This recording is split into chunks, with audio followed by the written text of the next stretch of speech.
Vous avez fondé ce réseau de micro-crèches, il y en a une centaine aujourd'hui sur le territoire, suite à une expérience personnelle, et on peut dire que ça a bien pris.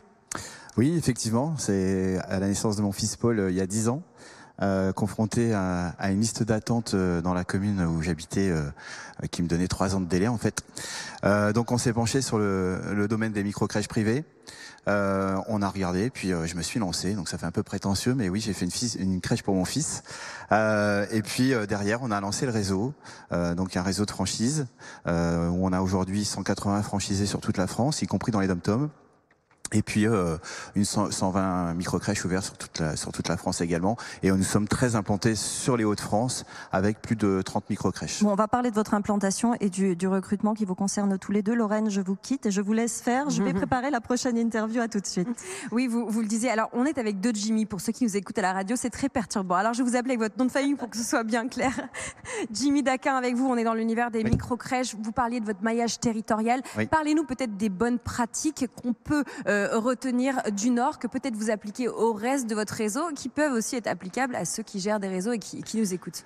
Alors effectivement, nous, les bonnes pratiques, c'est les valeurs humaines. Vous le savez, les gens du Nord sont plutôt chaleureux, accueillants, et c'est ce qu'on fait au quotidien dans nos micro-crèches, qu'elles soient dans les Hauts-de-France ou ailleurs en France, par le biais de nos professionnels de la petite enfance, qu'on accompagne aussi par des formations, à accueillir chaque jour les enfants dont les parents nous confient, entre guillemets, la prunelle de leurs yeux.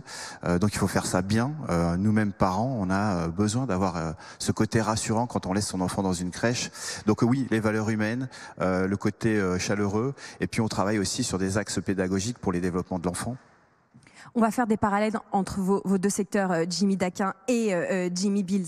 Vous avez tous les deux des métiers assez genrés. Vous, Jimmy Bills, évidemment, on pense au monde des chauffeurs, plutôt des hommes. Vous, Jimmy Daquin, on risque d'être un petit peu caricatural, évidemment, aux femmes. Est-ce que, justement, s'adresser à l'autre sexe, c'est une des solutions que vous avez pour pouvoir essayer de pallier les problèmes de recrutement que vous avez chacun dans votre secteur, et les limites sont claires. Mais peut-être, Jimmy Bills, dites-nous.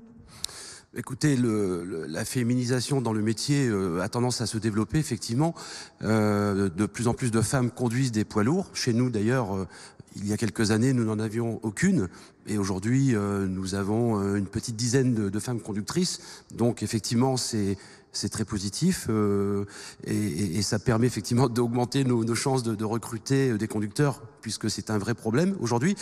Et quant à la logistique, on est sur des rapports pas tout à fait équilibré, mais presque, entre les hommes et les femmes, hein, puisque travailler en entrepôt, voilà, c'est possible pour tout le monde.